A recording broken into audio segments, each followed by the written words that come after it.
What is up, Saints fans? Welcome inside an emergency edition of the Straight Up Saints podcast. I just thought this was going to be a regular Monday. For people who don't know, I have off on Mondays. I just like to enjoy my Mondays, go around, start bowling, come home, chill, maybe catch up on some movies I missed on my day off. But no, we got an emergency edition of the Straight Up Saints podcast today because the Saints and Eagles decided to just go make a blockbuster deal involving a plethora of draft picks. And the full-on count here, Eagles sending picks number 16, 19, pick number 194, which is in the 6th round, to the Saints in exchange for pick 18, pick 101 in the 3rd round, pick 237 in the 7th round, a 2023 first-round pick, and 2024 second-round pick. My God, I am running out of energy here. No, I'm just kidding. But seriously, that is an absolute haul, a just absolute blockbuster deal here.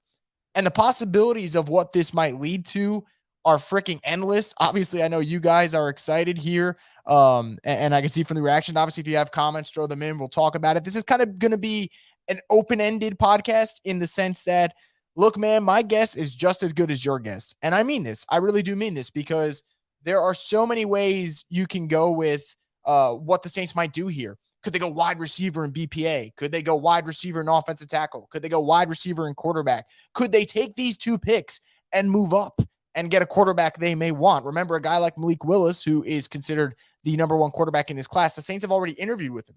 What if the Saints really like him and want to move up? Like, those are the possibilities out there. You can move up and get a QB. You can sit at 16 and 19 and get two really, really good players. Like, hypothetically speaking, you can get, just saying, maybe Trevor Penning from Northern Iowa at 16 or at 19, and at 16 or 19, whichever one you don't use on Trevor Penning, you can get a receiver, hypothetically speaking.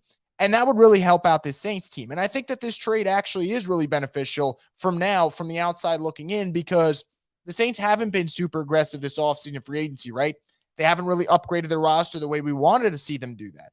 And I think part of it is the Saints are trying to be a financially responsible team. The days of them being $100 million over the cap and just pushing all the chips to the center of the table because they're trying to be this team that can, win it all, those days are on hold for now. And I think that's the smart thing to do. So how can the Saints be competitive while also being financially responsible? Well, having multiple draft picks this year and investing in young talent that's not going to cost you a lot of money, I think that's a good way. I think that's a really good thing to do. And for people who are bringing it up now about whether or not they'll go trade for a quarterback, I do agree. 3 first-round picks is pretty rich, but we did just see that with Trey Lance. I'm not saying that it's going to happen. I'm just saying it's possible.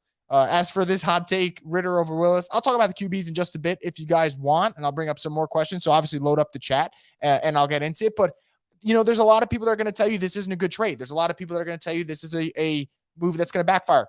Who the hell knows? Like I see, Jesse brings it up. A lot of people are saying the Saints lost this trade. Last time I checked, it's April 4th. The trade just processed today. We will not know who won this trade until, 3-4 years from now. Because remember, it's not just the picks that are made this year. It's the picks that the Eagles make next year. It's that second-round pick the Eagles have in 2024. And how do those players play 2-3 years after they're drafted? So we're not going to get the answer to that. And the people that I trust, the people whose opinions I personally value, talk about the pros of making this deal. You have to pick right in order for us to say the Saints won this trade or lost this trade. And we all get that. Like, I'm just stating the obvious with that one. But the logistics of this move make an awful lot of sense, in my opinion. What if the Saints really like a wide receiver the first round, right? And they know they want to take one. But, man, they really like the quarterbacks in this round, and they feel like, hey, Ritter or Pickett might be there in that mid-rounds range. Are we going to fault the Saints for getting a wide receiver and getting a quarterback they liked in the same draft class? I know I wouldn't fault them. And mind you, they would still have other picks to use later on. They would still have their second in this year's draft. They would still have one of their thirds in this year's draft. So the Saints would still have draft assets to go out there and fill other positions in need, like running back, like safety, like tight end. So I'm really not worried about the logistics of this. I think this trade makes an awful lot of sense. And I personally like the aggression. We've been asking the Saints to be aggressive. When the Saints finally make an aggressive move, we can't complain about them being aggressive. Like, we asked them to do that, right? So I can't fault them for making this move. This is the second time this offseason that they've kind of gone balls to the walls, I should say, and just gone for it. And I totally do like the idea here of potentially having 2 first-round picks or packaging it up for a quarterback that they may like. Now, I know the quarterback idea is probably going to rub some people the wrong way because maybe they don't want to trade up for a Malik Willis and maybe that's not their MO. But again, my belief is if the Saints really like a certain prospect, go for it, man. What is their fit in your football team? What's your vision for them 2 years, 3 years, 5 years from now? If it works, absolutely go for it. So I'm going to pull up in a second your comments and we're going to get to all of them because this is exciting, man. Like I said, this is more of a not really a Q&A format, but us just kind of chatting about the possibilities here because we don't know what the hell the Saints are going to do. The Saints could trade those 2 picks and move up in a span of an hour, and everything, like I said, could end up being just irrelevant because the Saints can nuke those plans. Before I do that, though, I want to real quick get into this promo we got going on with DraftKings at Bucher Media with the Final Four wrapping up tonight. Kansas, UNC. College basketball fans could join the action with DraftKings Sportsbook. You can bet $5 on any team to win, and you get $200 in free bets if they do. If they win, you win. All you have to do is download the DraftKings Sportsbook app now and use the promo code BOOT. You bet $5 on any college hoops team playing tonight, obviously UNC or Kansas. If they win, $200 in free bets. You win with the promo code BOOT. 21 or older to play, restrictions apply. Obviously, that's a pretty good damn deal. And thankfully, the Saints did this trade before the national championship game because I don't think anything would have annoyed me more than me just watching that game and just chilling and all of a sudden realizing that the Saints just nuked the draft board. So I will thank them for making this in the afternoon. So let's get into it. Let's talk about some comments you guys pulled up. If you have more, throw them in. I'll pull them up and we'll kind of just chat about it. But I'll just get into this one first from Juan over here talking about the quarterbacks in this class, whether or not they're worth moving up for. I think everyone sees this class differently. I know a lot of people think it's a weak class. Personally, I think there are 3 quarterbacks that I really like. I love the traits that Malik Willis has. Like, I think Malik Willis is going to need work, but I think he has special traits that people trade up for. I think Kenny Pickett's the most pro-ready in this class, but that doesn't necessarily mean he has the highest ceiling because I don't think he does. And then someone who I talked about on a recent podcast who I know has spoken with the Saints and someone that I really do like watching, and I think with the right development he can get better, is a guy like Desmond Ridder. I'm not saying they're going to go all in for a quarterback, but if they like Ridder or Pickett and still want to take another good player, like a wide receiver in the first round, then this trade kind of makes sense, right? Because they kind of X out the QB spot and X out whether it's offensive tackle, receiver, another position of need. As for them going all in on the QB because they have Jamison Dalton, I don't necessarily feel that way. I told people when Jameis got signed, Jameis is going to be the starter this upcoming season. I totally feel that way. There's nothing that has been done to make me think otherwise. But when he got that deal, I said it. A couple of other people said it, like Ryan and Adam from the Saints Twitter podcast. It felt like a very bridge quarterback deal. And you can't yell at me for saying that. You asked the team why they gave him that deal. That's all I'm saying. Like, I'm not saying Jameis is a bridge quarterback. The deal that he got is very bridge quarterback-esque. That's kind of what they get. It's maybe in the upper echelon of it, but that's what that kind of contract is. So I don't think having Jamison Dalton would deter the Saints from going QB. I don't know if they're going to go QB, but I don't think they would look at their depth chart and be like, man, we can't take a QB because we have Jamison Dalton, because Jameis is only signed through the 2023 season and Dalton's only signed through the 2022 season. So technically the Saints still, in theory, need a long-term option. That's just the way I see it. I'm not saying they're going to take one, but I do think that it is possible. John over here says Penning and Jameson Williams. Let me tell you something, John. If that's what the Saints go with, I can't tell you how happy I'd be because I think Trevor Penning, and it sucks to say this because I know everyone wants a receiver. I think Trevor Penning's got the makings of an absolute superstar at left tackle, and I want the Saints to get better at wide receiver. Now the Saints have the potential to get better at both positions, get their offensive tackle of the future, and get a receiver. And you pick 2 guys that I absolutely adore in Trevor Penning and then Jameson Williams, who everyone knows that about once a week I tweet that he's my wide receiver 1 just for good measure because I do love his game. If the Saints can do that, that's a haul. And all of a sudden, we kind of change the way we look at this Saints team because if those picks work out, the Saints are getting 2 players that people absolutely adore and people think very highly of. And I talked about whether or not this Saints roster is going to get better and the ways that they could do it. Getting 2 players like that, Penning and Williams, that'd be pretty damn good. I don't think they'd do Allen like that if Sean wants to come back. I don't know what this is in reference to. I might have missed something. No. Okay, I read it back. So, no, Sean Payton's not coming back. That idea is, in my opinion, just not going to happen. I do think that this type of trade, though, is great because I do think the Saints twice now this offseason have kind of showed that they are willing to be aggressive. Now, whether or not this aggression is going to pay off is another story. Like there's two halves to the battle. One is making the move, and the second one is executing with the move you made. But part one is done. The Saints have done that aggressive part, and I think that they've been aggressive under Dennis Allen enough for people to be somewhat cautiously optimistic, or at least have something to look forward to. And I think that's what this deal does. But I do think it's going to be really, really interesting to see what happens there. Eagles pick Jalen Reagor over Justin Jefferson. Ain't nobody giving them a W for this trade. Yeah, look, that's fair, man. That is fair. That is really fair. The Eagles have had mistakes of their own. Draft a wide receiver or trade for Metcalf. If the Saints are standing pat 16-19, I think drafting a wide receiver makes so much more sense. I think DK Metcalf is an explosive playmaker. I think DK Metcalf would be awfully fun with Jameis Winston throwing him the football and Michael Thomas across from him. That's like just an absolute dream. But the problem with DK Metcalf, and that's why when I talk about potential wide receiver trades, I always say, hey, what's Tyler Lockett available for? Or what's Brandon Cooks available for? Is because not only are you trading a lot to get DK Metcalf, you're paying him a lot. And I think the Saints have shown that they're kind of trying to be a little bit more responsible with the cap. I know that we love to just absolutely dunk on cap nerds who tell us that the cap is real and it costs the Saints and the Saints are irresponsible. I love it. You love it. I know we all love doing that.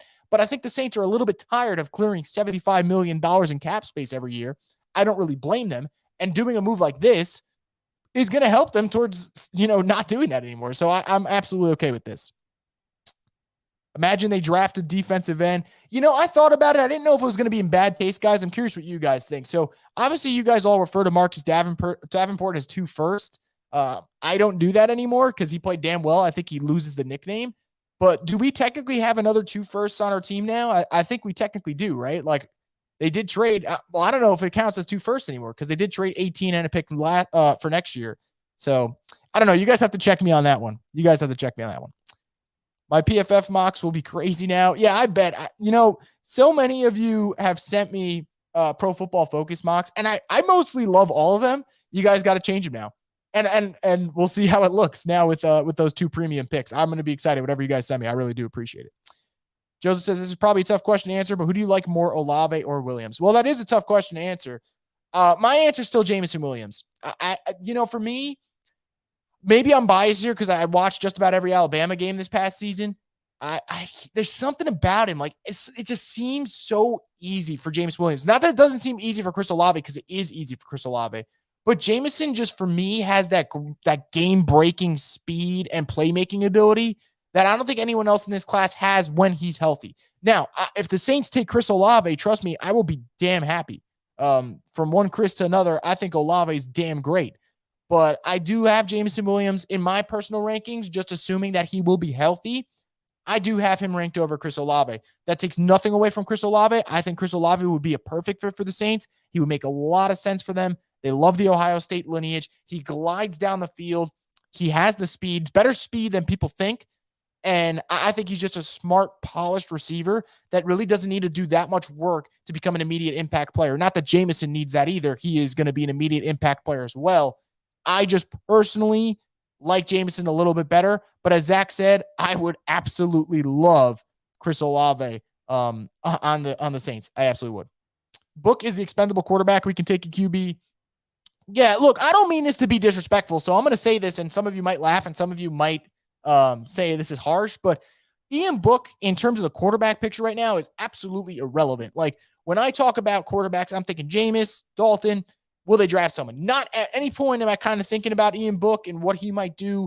And I talked about this on a recent podcast. If the Saints felt good about Ian Book, I personally would have thought that they wouldn't have signed Andy Dalton, because I think they would have said, hey, Ian Book's going to develop into a backup quarterback. Because when he got drafted, you guys can go back. I said, can he become Chase Daniel? And I don't know if he can even do that. Although I will say Chase Daniel's the finesse god when it comes to quarterback contracts. So I got to give him his flowers there. But Ian Book, for me, he's kind of out of the picture about whether or not he's going to have an impact here. So I agree, John. He is expendable. And I do think the Saints can take a quarterback because, like I said, they are not committed to a quarterback past 2023. Doesn't mean they will. It's just us kind of stating the obvious as to what they can do. Any chance one of these picks are used on a safety? Yeah, look, if Hamilton from Notre Dame is there, Kyle Hamilton, I think he's a top 10 prospect. He is someone for me that if he's available at 16 or 19, I think you could take him. And I don't think that, taking Kyle Hamilton would be a bad pick at all. I think it'd be a great pick. I think Kyle Hamilton's one of the best 10 best prospects. If you guys want, there's a video of him showing off his range that I've maybe watched 1,000 times, and I'll watch it another 1,000 times because it's so damn impressive. I'll share that one day on Twitter, because now the idea of getting Kyle Hamilton's a little bit more possible than maybe it seemed before. But who knows, man? I would not be mad if he was one of those picks, if the Saints had 2 picks and they used both of them and they didn't move up. I think that'd be great. Alex says, sets the table for potential 2017 type draft class if we hit on most of the picks. All right, so I'm glad you said that, because that is something I definitely wanted to talk about, and something that I think is something we have to stress with a trade like this. So many people are going to talk about whether or not the Saints lose this trade, win this trade, whatever it might be. Totally get it. That comes with the business and I guess the hot take, narratives that come out of any move like this. The Saints' upside to a move like this is, okay, you have 2 firsts. You have another, you have that second round pick that I believe is like 48-ish. You got 3 top 50 picks.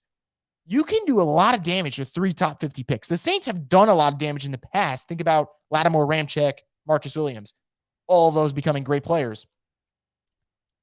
Replicating 2017, very hard to do, probably borderline impossible. But if you can just go and continue to get impact players in the building, I think this is how in, 3 years' time, if the Saints are a competitive team getting back to the playoffs at a consistent basis, we're going to look back, it'll probably be because of this draft.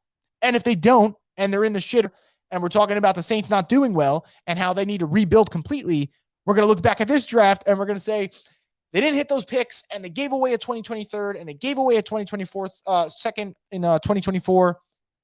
That's the downside. But I do agree, Alex. There is the potential here to bring in a number of guys that can contribute past the 2022 season. And that idea excites me, because I do think this offseason, as I'm just evaluating the Saints' moves and kind of looking and asking, what's the vision and what are they going to do? There is this sense of kind of contentment with what they're dealing with on a roster basis. And I know the kids love to say that things are mid. I looked at the Saints roster. I thought it was very mid at some points. This is an exciting move that finally kind of draws you back in. And now we have to see what they do with these picks. But just the idea that the Saints can get 2 potential packed players on day one, or even move those 2 and get a potential superstar on day one, that's exciting. Like, that really does bring me back to the table and say, all right, how can this team build under Dennis Allen? And I got to commend Mickey Loomis for the aggression. So I do think there is a chance that this could be big time, and we'll see what happens, obviously. Jameson Williams, a transfer from Ohio State. Yeah, he is. So he does fill that quota. And also, crazy enough, how Ohio State can lose Jameson Williams, and it didn't really matter much because you had Olave and Garrett Wilson. And also you have another one coming through the wings next year who's going to be a damn stud. So they're loaded. You think with pick 16, the Saints will draft the first or second wide receiver off the board? I'm trying to think of possible teams who'd make a sneaky move and take a wide receiver. So that's a good question, Joseph. And since you asked, I'll bring up the big board here. Here are possible teams I think that could take a wide receiver before the New Orleans Saints. One of them, I believe, is the Jets. I think the Jets have pick 4 and pick 10. I think pick 10 for the Jets makes an awful lot of sense for them to take a wide receiver. Remember, the Jets tried to get Tyreek Hill. Like, they went all in to try and get Tyreek Hill. He just didn't agree to go to them. He went to Miami. I can't blame him. That's a team that I think could take a wide receiver. I think a team like Philly, look, they're still going to have picks, right? Yes, they're not going to have pick 16 because now that's going to belong to the Saints, but they're still going to be picking in the first round. I still think a team like Philly can, before, let's say the Saints don't take one at 16, or even if the Saints do want to take one at 16, I believe Philly still owns 15. So since Philly still has pick 15 and pick 19, they can get another receiver. I don't know if they're scared of drafting them anymore because they've proved time and time again they're not very good at it, but I do think that that's a possibility. So I would say Philly kind of makes me think that they could take one. I think that a team like the Jets can take one. And I'll throw Houston in there. I don't know if Houston's going to take one, but if Houston moves off from Brandon Cooks and they want a playmaker to add with Davis Mills, I don't think it'd be a bad idea. So those are 3 teams for me that I think could take one. Let's say 2 of them take a wide receiver, right? Let's say Olave is one of them off the board, Olave or Wilson, and maybe Drake London somewhere in there. the Saints will still have a chance to get a guy like, in my opinion, Jameson Williams or Treylon Burks from Arkansas, who I know a lot of people like. And even if they don't want to go one then, they can figure out 16 and 19. And there are three receivers for me. Excuse me. I was going to say two. There are three on day two, specifically the second round, that I would love in New Orleans. And those three guys for me are as followed. Christian Watson from North Dakota State. I think Christian Watson should be a first-round pick. And I know some people think I'm overvaluing him. I personally am not. I think when you take a guy with his athleticism and his skill set and the way he's just dominated this pre-draft process, I think he should be a late first, but I still think he's going to go in the second. And I think he has day one potential. George Pickens from Georgia. George Pickens wasn't getting hurt constantly. George Pickens would be in the conversation with all these first-round wide receivers. That's another guy I like. And Sky Moore from Western Michigan. You want shiftiness. You want speed. You want slot capabilities. He checks off all those boxes. I think the Saints can get a guy like that on day two if they didn't go one on day one. But to answer the question, long story short, I kind of went on a tangent there. I do think that there are three teams, Texans, Jets, and Eagles, that can go with a wide receiver, in the first round before the New Orleans Saints. Brad, I answered it before. Oh, actually, no, different question. I'm sorry. I almost jumped the gun there. Do I have Olave ranked higher than Wilson? I actually do. Garrett Wilson, I think, is the player who might excite you more when you're watching him because he's so physical and he makes those contested catches that you really like to see. But for me, what scares me about Garrett Wilson is he plays a physical brand of football, but his frame isn't as big as you might want it to be. He's only 6 foot. I think he weighed in around 193. I just don't know if that's a physical dominant receiver you're going to want, right? Like if someone takes Drake London because they love his stature, Drake London's not my particular cup of tea, but he is 6'5". He is a physical specimen that you just have to account for. Garrett Wilson, I think, is going to be a fine football player. And if Garrett Wilson ends up on the New Orleans Saints, let's ride. Like, I would be totally cool with it. But I do think that there are limitations with Garrett Wilson, particularly just his overall frame, that I'm not fond of necessarily, that make me like Chris Olave more. I do think Chris Olave is a bit more polished. I think he can run routes better. And I for one, would prefer Olave over Garrett Wilson. But make no mistake, give me one of those Ohio State boys, and I would be very, very happy. Michael Thomas was stoked when he saw the trade details. Funny enough, so Michael Thomas was the second tweet I saw. So Schefter's came up, and I'm reading it. You know when you're reading a trade, and it doesn't hit you yet that your team's involved? Like, you're just kind of glancing through it, and all of a sudden you're like doing a little head turn, and then you're like, okay, that looks pretty good. So you start reading through it. That was me. And then by the time I went to go tweet about it, Michael Thomas already wrote boom. And I was like, okay, well, Michael Thomas has done a complete 180. We went from like, is he playing another down again, to, dude, this guy cannot wait to play for the Saints again. So that's great. And I'm for it. Saints are probably taking a QB and wide receiver in the first round, unless one of the O-line they love so much falls to them. Saints should draft Treylon Burks. I like his game better than all the others. I can't knock you for saying QB and wide receiver. Like, this is just me personally. If the Saints walked away with Jameson Williams / Chris Olave and Kenny Pickett / Desmond Ridder, I can't speak for everyone, but I would be really, really, really happy. Like, if the Saints got Pickett and Chris Olave or Pickett and Jameson Williams, I can't sit here and complain because you guys know I like those prospects. And I do think that adds to the excitement of the Saints. Like, hey, this is going to give them a chance to build past this season, because I don't think the NFC is right. Look, the NFC is for the taking, and I tweeted that the NFC is weak, but I don't think this is going to be the Saints' year to win the NFC. Like, I still think they're behind the Rams, and they're behind, whether we like it or not, teams like the Bucs or the Packers in terms of overall win-loss record. Not scared of the Bucs. I still think the Saints are going to hand them at least one L next season, but it's just the logistics of like, okay, their roster still needs work. And I don't know if the Saints are rebuilding, but are they in a soft retool? I think that's fair. So to kind of piggyback off your point there, if Saints go wide receiver QB in this draft, that's exciting, man, because if those two picks hit, all of a sudden, that is something that lets you kind of build off. Look at what the Bengals did. It's a little bit different because they picked first, and I believe they picked fifth. But, man, they got Joe Burrow and Jamar Chase in back-to-back drafts, and they made a damn Super Bowl. And I'm not saying the Saints are just going to magically make a Super Bowl now, but those two positions in today's NFL, so damn important that if you get them right, everything else kind of falls into place. So we'll see what happens, but I am really, really excited. I have to believe this is a trade piece for an elite wide receiver. So I'm interested. Do you mean elite wide receiver in terms of trading for one, like a DK Metcalf? Because me personally, I don't think the Saints would make that move. I don't think that they want to just kind of get rid of your whole farm and get rid of your resources for a guy who you got to bring in the building. You got to make sure he's a really, really good compatible fit with Michael Thomas and every other receiver in there and your quarterback. And then you got to pay him probably $25 million plus a year. Like, for me personally, I don't see it that way, but it's possible. You never know. Like I said, I'm not going to rule anything out because I'll look like an idiot. And you know what happens when you assume. So I will not assume about that, but I don't personally think that's where they're going to go, but we'll see what happens. Safety always seems a better day two position group for us, seeing we draft so well.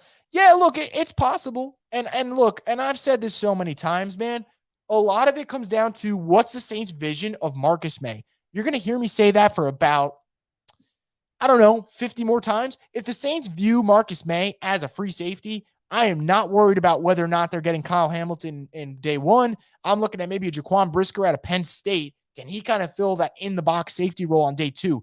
That makes a lot of sense. And man, I'd be pretty happy the Saints brought him in with that 48th pick in that second round. So I think that for the safety spot, I do agree. You can get some really, really good ones on day two, especially because we've seen it happen before. Von Bell, Marcus Williams, the Saints got a knack for that. So I do agree, John. I think you can go wide receiver and offensive tackle on day one, hypothetically speaking, and then come back around on day two and get a safety. But I really am interested to see what the vision is for Marcus May. I know I say it all the time, but I want to know. I'm just a curious fella, so I can't help myself there. To me, I like that the Saints are being aggressive. They have identified some players, obviously, and have an opportunity to get them if they're available. Yeah, I know, I agree, right? The Saints don't make this trade because Mickey Loomis is sitting there on Twitter going, oh, man, Chris and people are complaining again that I'm not busy. I got to make a move here. No, Mickey Loomis doesn't give a shit what I have to say, and I don't blame him. But he does see someone out there, him and Jeff Ireland and Kai Harley. They saw maybe two players out here, maybe one prospect out there, maybe three. Who knows? That they're saying, man, we got to get them on our football team. And you don't make this move without knowing who the hell you want. And I do agree. That's a great point to make. Saints didn't do this just to please us. The Saints did this because there are a couple guys out there, or maybe one guy out there, that they think they got to be in the black and gold no matter what.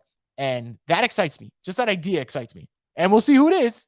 We'll see who wins this, little bachelor sweepstakes over here. But I am excited. And clearly, judging by the comments, you guys are definitely pleased with what's going on. My only concern is, let's say Jameis doesn't work out this year. We don't have a first-round pick for next year's good QB class. Yeah, look, so that is why when I mentioned QB, that's why I think it's a possibility, right? Because the Saints, like I said, are only locked into a quarterback through, not this season coming up, the following season, so 2023.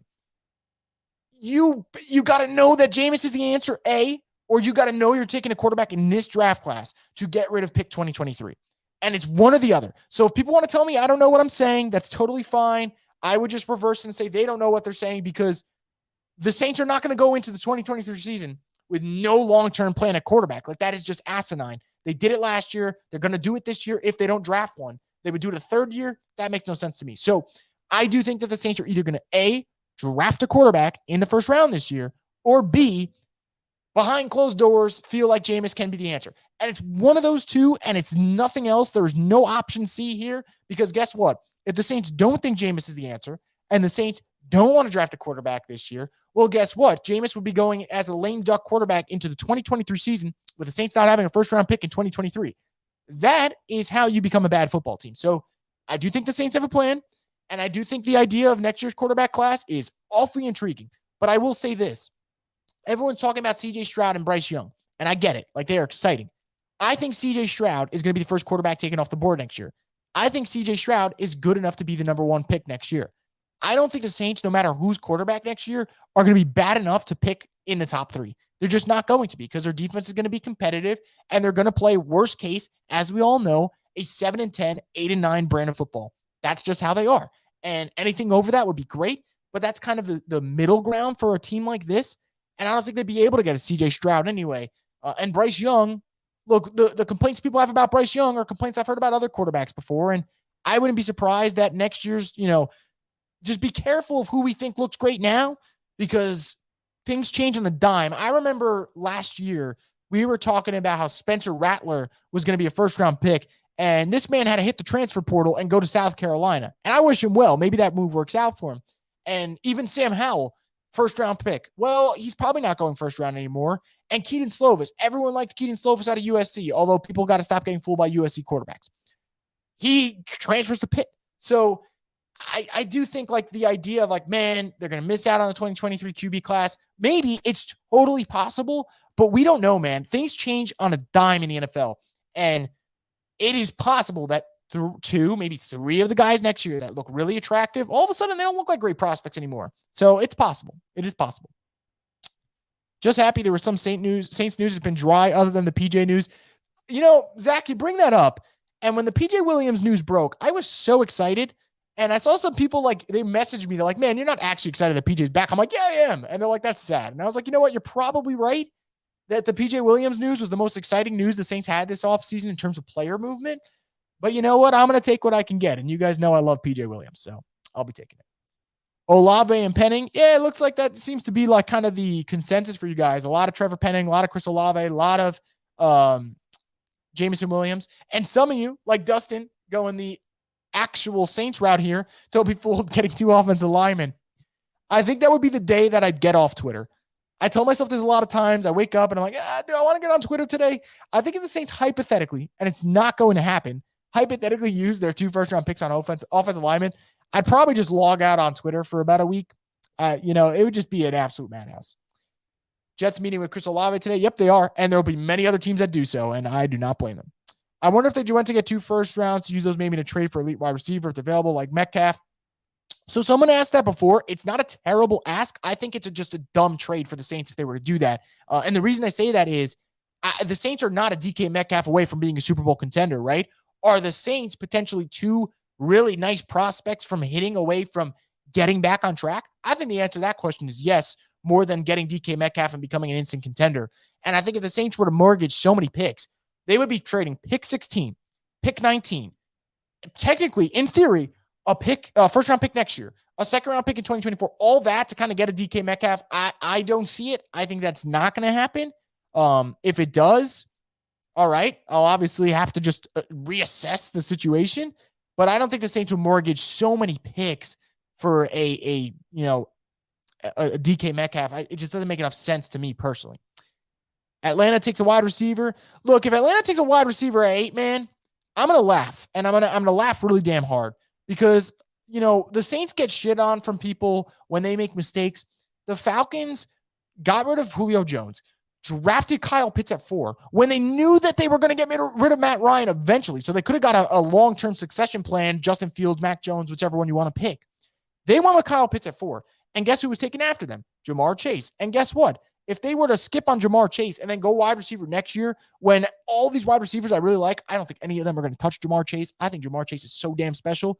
That'd just be, in my opinion, just really bad management from them. I don't disagree with you, Michael. It's definitely possible that the Falcons can go wide receiver, but I think that would be just really bad management to go tight end last year after you got rid of Julio, when you could have also gone receiver or got in Mac Jones or Justin Fields, and you could have brought in Jamar Chase. You didn't.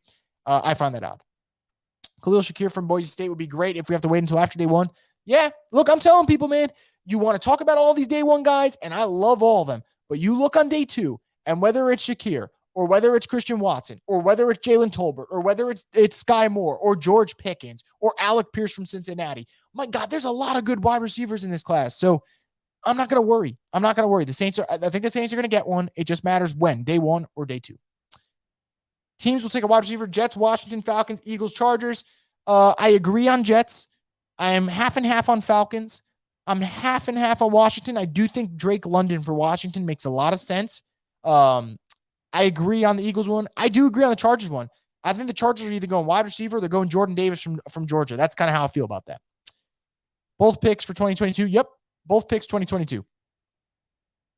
I don't see us going quarterback. I say we're going to fill the holes in wide receiver room in the offensive tackle position with the loss of T-Stead. It's possible, man. It is totally possible. I'm not going to dismiss that. I will say, though, if the Saints do go that route, then they better feel really, really good about what they got in Jameis Winston, because remember, you don't got a first-round pick next year.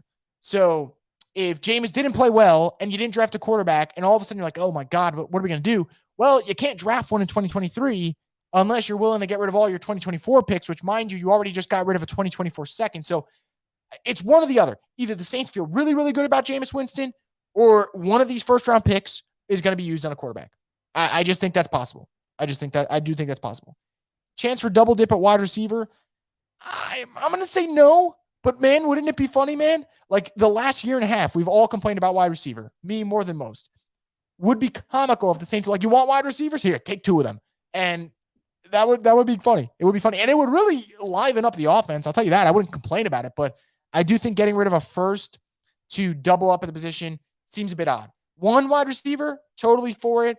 Whether or not that they get two, I'm going to say no. They could get two in the draft. I just don't think two in the first round. I think that's rich. Do you think drafting a quarterback could burn a bridge since Jameis really emphasizes convo with DA about being the starting quarterback? No, I don't think so, man, for two reasons. A, Jameis is a professional, and Jameis knows just as much as any other quarterback about how things change in this league, and people can say that you're their quarterback, and, things just change, man. I remember when the Bears got Andy Dalton, they put out like a QB1 tweet. And everyone was like, yeah, sure, we really believe you. And then they went and they drafted Justin Fields, and immediately that tweet became irrelevant. I'm not saying that's what's going to happen, but I don't think Jameis Winston's bridge with the Saints will get burnt, because I do think Jameis is going to start this year, and I do think that Jameis knows better than anyone else that he knows this NFL is a business. He went, spent his time with the Bucs, and the Bucs replaced him immediately for Tom Brady. He knows that it's a business. He understands that. I don't think there'd be any worrying about bridges getting burnt. And, if you're worried about that, I will say this. Even if the Saints draft a quarterback, if Jameis Winston goes out and performs well, guess what? He will have a starting job in this league, regardless if it's in New Orleans or not.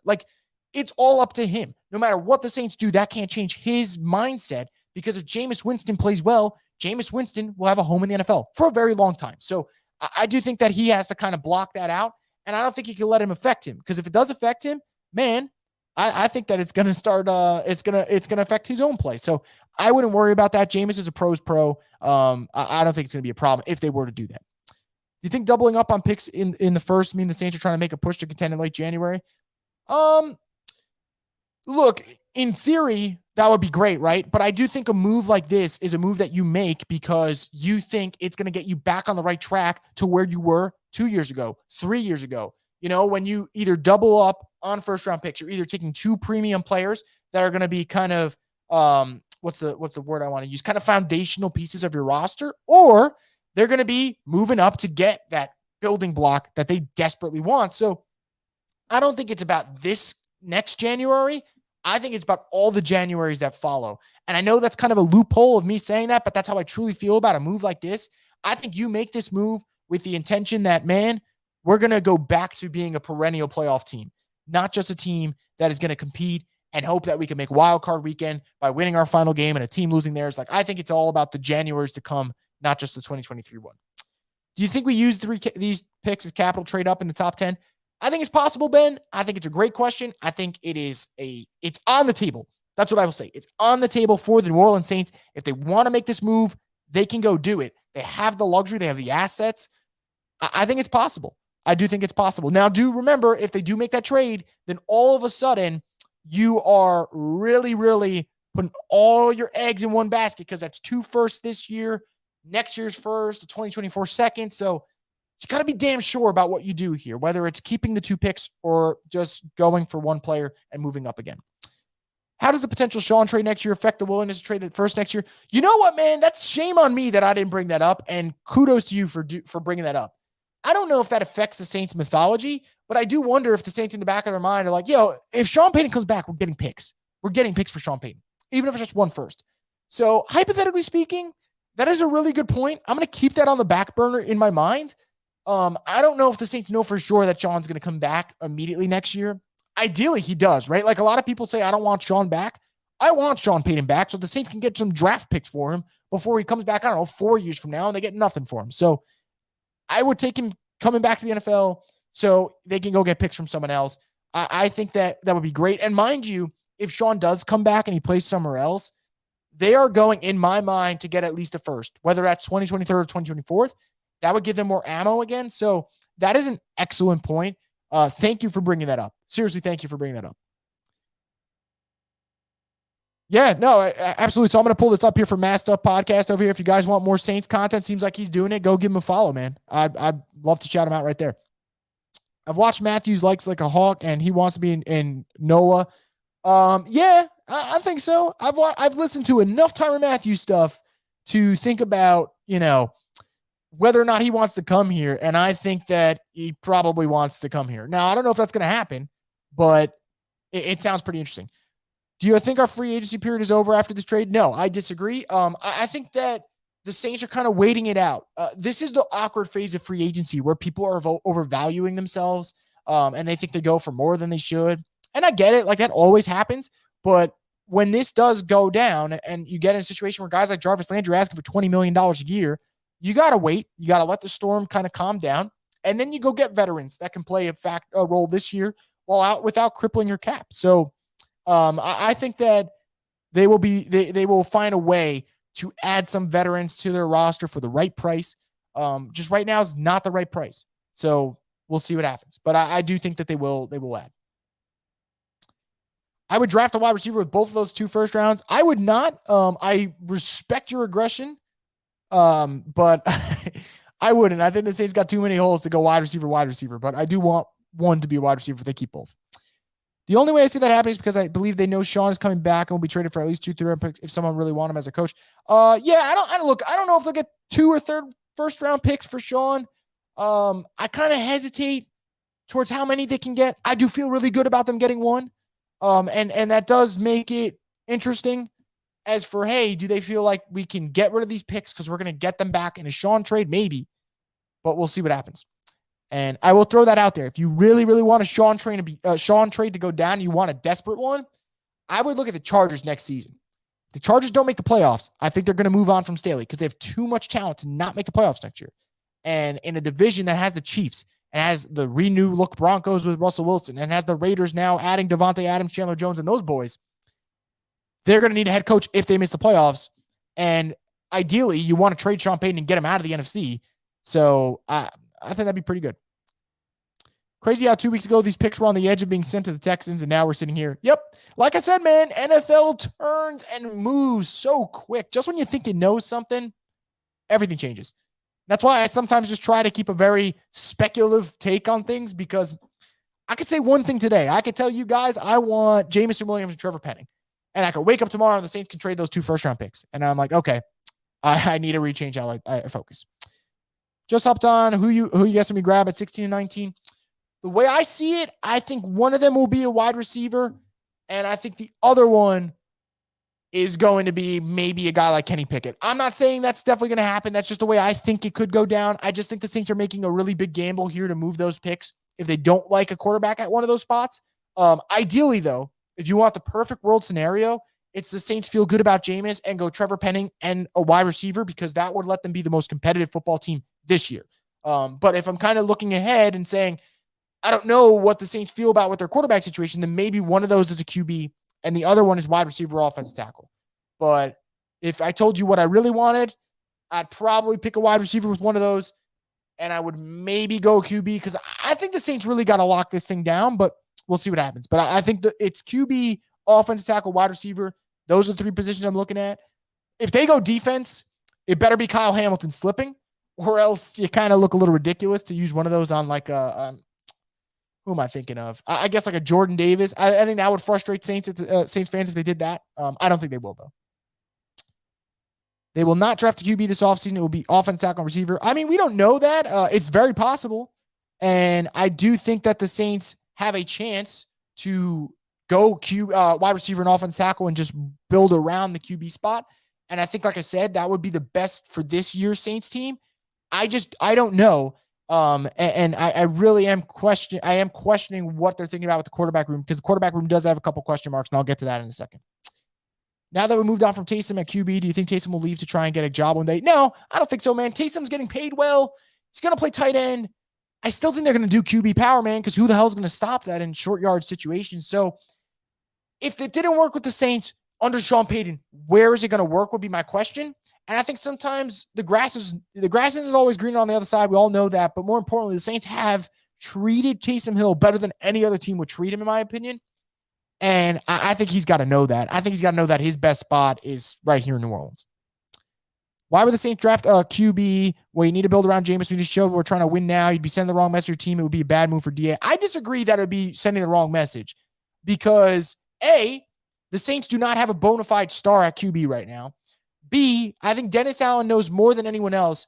You need a QB to win this league. And if you don't have the right QB, you're not winning in this league. And for a guy who's on his second head coaching job, and realistically, this is his last chance he's going to get at being a head coach, I think he knows that more than anyone else. And C, everyone talks about the QB depth chart. The QB depth chart is grossly overrated. Taysom Hill moving to tight end, so he's out of the picture. Ian Book, all puns aside about closing the book on him, I don't think he's going to be an NFL quarterback. So, I don't see anything maturing there. Andy Dalton is an upgrade over Trevor Siemian, but Andy Dalton at this stage in his career is a backup quarterback who you really don't want him playing more than 3-4 games. God forbid Jameis went down for a couple of games with, I don't know, like a sprained ankle or something. Although Jameis is a tough dude, so I'd imagine he plays through that anyway. But he really is a backup quarterback. And then Jameis Winston, yes, the tools are there. The arm talent is definitely there. But the Saints only gave him a 2-year contract with a lot of that money being guaranteed in the first year. What is the answer long term? They don't technically have that on their roster. They haven't committed to that financially speaking. I'm not saying the Saints should draft a quarterback. I'm not saying the Saints are going to draft a quarterback. But the Saints are not in a position to say we are absolutely set at quarterback. I think that is a narrative that we have to stop.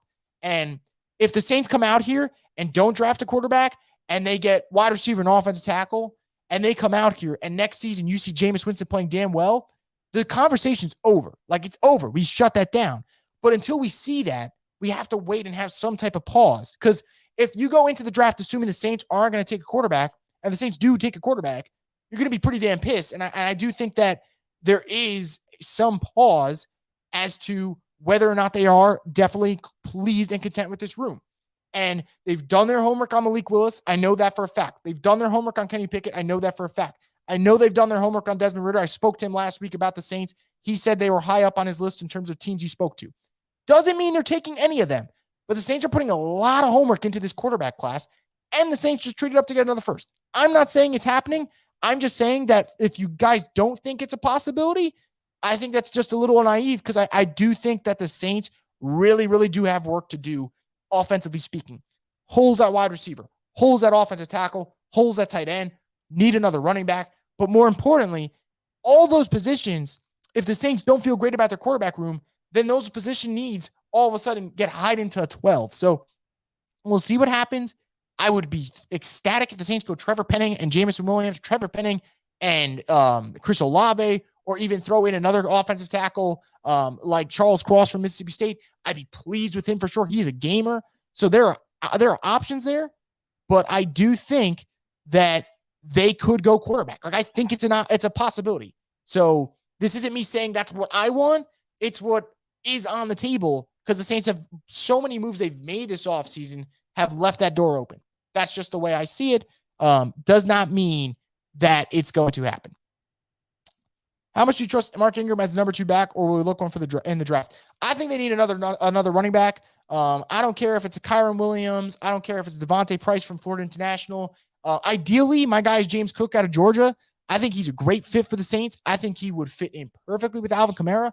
I don't know if they would go running back that early, though, because he really, for me, is a round 3 pick. Maybe you get lucky, slips to round 4, but that seems rich for me. I think he's a third-round pick. But I think Cook would be excellent. And I love Mark Ingram. I think he's great with energy. I think he's great for the locker room. But they need some fresh life there, man. They need some fresh life there. You're getting at least 2 or 3 first-rounders for Sean. Bucks gave 2 first-rounder and 2 second and money for Gruden back in 2001. Look, I'm not disagreeing with what the Bucks, ended up giving up for Gruden. But the NFL always changes in terms of value and stuff. And I'm not comparing the 2 coaches, but I think Bruce Arians got basically traded for a bag of chips. If I can be right, let me just pull this up real quick. Sean Payton, so much better than Bruce Arians. I totally get that, but I'm pulling it up here. Bucks sent a 2019 6th-round pick to Arizona for Arians and a 2019 7th-round pick. So is Sean worth at least 2 or 3? Maybe to our eyes, he's worth 2 or 3, but are a team going to give up 2 to 3 first? I think no on 3. You can sell me on 2. I could get behind 2. That'd be the best possible scenario in my eyes. You get 2 first-round picks for Sean. You're packing his bags for him. You're getting him a first-class flight the hell out of here. But I do think 3 is a little rich. I think it was a different NFL then. I think teams know how valuable picks are now more than ever. I could be wrong, but it's possible. Derek Stingley, do they need him? I'm going to say no. I know LSU Saints fans would love that, but I don't think they need cornerback right now. Willis and Burks. Hey, look, if the Saints walked away with Malik Willis and Treylon Burks, I think a lot of Saints fans would be pretty pleased with that, in my opinion. I think we'd all put our heads through a wall if one of these picks turns out to be a defensive lineman. And not going to lie, I kind of forgot about Peyton Turner. Yeah, look, no, it can't be defensive lineman, man. It can't be defensive lineman. I do not think it'll be defensive line at all. That's the only position they've actually invested in this offseason. You're talking about Kentavious Street and obviously the Texans defensive tackle they added the other day. I can't see it being defensive line. I would not put my head through a wall, though, because I don't think it's worth it. But I do think some Saints fans would, so I do agree on that. Jameis is definitely a star. Check the stat sheets. The dude's been balling. All right, look, I'm going to say this, and I know people just hate when I say this. I think Jameis is a NFL starting quarterback, and I think Jameis did a really good job of debunking this stupid narrative that he was a turnover machine, because the 30-pick season is an anomaly. Like, it's absolutely an anomaly. Jameis Winston averages, like, for his career, like 14 picks, and that's a safe number. Like, I think there's nothing wrong with 14 picks. The Niners made a Super Bowl, and I think Jimmy G had 27 touchdowns and 14 picks that year. And I think Jameis is better than Jimmy G. I do not see, under any circumstances, what we've seen so far from Jameis for me to say he's a star, though. I think that is ridiculous. He wasn't even averaging 200 yards per game. Some of that's on the receiving group. Some of that was the Saints offense being very pedestrian and safe. I think the Saints are better with Jameis Winston than they are with any of the other quarterbacks on their roster. I think had Jameis not gotten hurt, the Saints would have made the playoffs last year. But the Saints under Jameis Winston, and that is not necessarily his fault. It could be the play calling structure way more than his fault. I've not seen anything to say, oh man, like he's definitely a star. That's just me. So that's just the way I see it. I know people are going to be pissed if the Saints draft a quarterback. I'm not necessarily blaming people if they want to get mad about that. But the Saints can't keep telling me and doing short-term deals and wanting me to believe that that they think their quarterback long-term is in the building, because maybe he will be. Like, talent-wise, I do agree. I think out of quarterbacks that I've seen come out of the draft, I'll just go over the last 10 years. Jameis is towards the top of, like, arm talent that I've ever seen. Like, he was always there. But when the Saints keep going short-term deal after short-term deal after short-term deal, you can't keep convincing me that Jameis just keeps taking pay cuts just to stay with the Saints. Like, he does love the Saints, and he loves the culture, and the culture loves him, and rightfully so. But if he could get a long-term deal from the Saints, he would have. Like, that, I think that's important to say.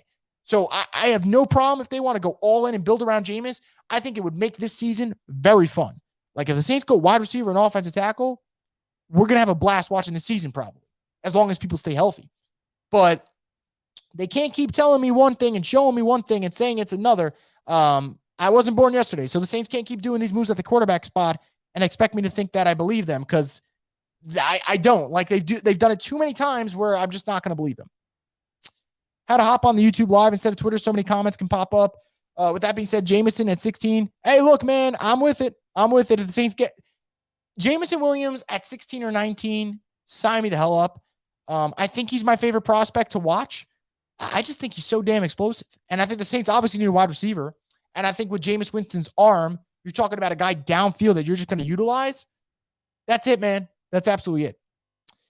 Everyone's sleeping on Matt Corral. Possible, man. I admittedly have to watch more of him. I've just been so locked in on Malik and Pickett and Desmond Ridder and even Sam Howell that I haven't watched enough Matt Corral. At least from what I've heard, Matt Corral's arm talent is up there. Gives you the dual threat capabilities. I've seen him enough in play. I don't know if he's ready year one to play, but I don't think any of them have to be if they were to draft a quarterback, because I think Jameis is starting next year regardless. But I will go back to that and we'll talk about Matt Corral another day. But admittedly, I have not watched enough to say that I want Matt Corral back. Want him here. I don't like any QBs in this draft over Jameis. I don't think you're alone. I think that seems to be a 50-50 kind of thing. Jameson / Olave and Ridder is ideal for me. I think that'd be pretty good. Like, you don't have to move up for a quarterback. You check that off, but you also get Jameis a weapon for this year, while also getting a future quarterback another weapon. It makes a lot of sense, at least the way I look at it. Jameis is the answer and cheap too. Why don't people just build around him? If he would have stayed healthy, the Saints would have been in the playoffs, period. I do agree. Saints would have been in the playoffs if he were healthy. Like, I don't think they lose the Titans game. I don't think they lose the Falcons game So even if I just take one of those, they just needed to win one of those two that I mentioned, they would have made the playoffs. But I can't sit here and say that the Saints don't have to take quarterback. Like I said, their contracts are all short term. Same thing for Andy Dalton. Like Andy Dalton is a backup through and through now at this point in his career, and he's on a 1-year deal. Jameis, 2-year deal. So we'll see what happens. Jameis 101 going to show up when you start talking numbers. Hey, look, I actually have had really respectful talks with Jameis 101. And I have no beef with Jameis 101. So anytime he comes in my mentions, I do enjoy the numbers that he comes with. And I think the one thing that he brings up that I do like is the efficiency passing ratings, because those can be very telling. But what I will say is, though, he can bring up those numbers and it doesn't change what my opinion might be, just like what I might say might not change his opinion. And I do think that Jameis looked like a really, really good, efficient quarterback last year. But the Saints offense was not a world beater when they were playing. And I'm not blaming him. The wide receiving group, worst in the NFL last year. So part of that's the wide receivers. Part of it was the play calling. Part of it was him being, I'm not saying afraid, but him not taking enough chances down the field. Like he just didn't look comfortable at first. So I just think that there are questions, in my opinion. That's just my opinion. That's all I think. If the Saints build around Jameis, let's ride. I will say it a million fucking times. But I do think, though, that there are two options that could go. Build around, build currently while addressing your future, or just going straight all in on the future, which would probably be the more risky one. And I don't know if people would like that. Who are your top 5 receivers you want in order? Okay. I would go first, Jameson Williams. That's my dude. I would go second. I would go Chris Olave. I would go third. I'd go Treylon Burks. I think Treylon Burks is a lot. I don't know why people are overthinking Treylon Burks, right? I've seen people say he's too heavy. I don't see it. Some people say he's not fast enough. Game speed is different from 40 speed. And some people just don't question whether or not he can make plays downfield. I've seen it a million times. He looks like A.J. Brown to me. I like Treylon Burks. He would be my 3. I'd probably go Garrett Wilson as my 4. And I'm biased. I would go Christian Watson as my 5. I don't like Drake London per se for the Saints fit because they would have to use him as Marcus Colston. I don't know if they'd be able to replicate that. But I do think, though, that there's an intriguement with Drake London. He's just not my cup of tea in terms of what I'd want from a receiver. That's just me. I wouldn't be happy with a QB in the draft, and you already talked on Twitter about this. Jameis literally was leading us to the playoffs. No wide receiver banked up O-line. You don't need 400 yards to be QB1. You don't need 400 yards to be QB1. Totally agree. I don't think you need 300 yards to be QB1. I think you need your team to believe you are QB1, though. And that means like front office, organization, whatever. I think the Saints can build around Jameis, and it could definitely work. I question, though, how they feel about that strategy, though. And they could show us all. Like, the draft is less than a month away. So I think we're going to get our answer very quick. And I do agree. Last year, they would have made the playoffs. I do think next year's team is not as good as last year's team. I do think they could be better wide receiver because you can't get worse than what you were last year. But I think other position groups, safety, offensive tackle, some of those spots might take a hit. So I'm curious to see how that all pans out. But I do think we will get our answer fairly soon, I would say. I still really want them to trade for Tyler Lockett. Yeah, don't we all, man? Don't we all? I would love Tyler Lockett on the Saints. I really would. I'll say this. I'll be excited if we go offensive tackle for the left tackle spot and wide receiver in the first round. Yeah, look, that is the ideal scenario if we're playing for this year. That's just how I see it. That's just how I see it. Do you have a new mock draft coming out after these trades? Look, Steven, I actually don't really do mock drafts. If you guys want me to do one, I'll do 2. I'll do 1, which is the build around Jameis mock draft. And I will do 2 on the how can you get a quarterback while also fixing this year's team mock draft. I'll make 2 of them, and I'll put them up at some point this week. I'll let this marinate for a little bit because obviously this trade's kind of fresh, but I will if you guys want. Dalvin's brother's below average. I've watched him since high school. I personally disagree. I think that when you look at his game, I think that James Cook is a guy who unfortunately had to share the workload at Georgia. And I think whether it's him kind of getting through the hole and his jump cuts and his ability to go out wide and make catches, I think that he's a really nice back. I don't know if he's not going to be Dalvin. He's not going to be Dalvin. Dalvin was special when you saw him. You saw him at Florida State and you knew that Dalvin was going to be special. I don't get those vibes from James, but James can be a good, I would say, one half of a good backfield. That's how I see it. Saints have one half of the backfield, but they got to go get another running back, in my opinion. So I would be totally okay with them going that route. safety we have to look at is Nick Cross. He's the prototype that the Saints love. Funny enough, someone did mention him the other day to me. I got to go watch his film, man. I forgot who mentioned him, though, but I will go check him out. But I will take your word for it, John.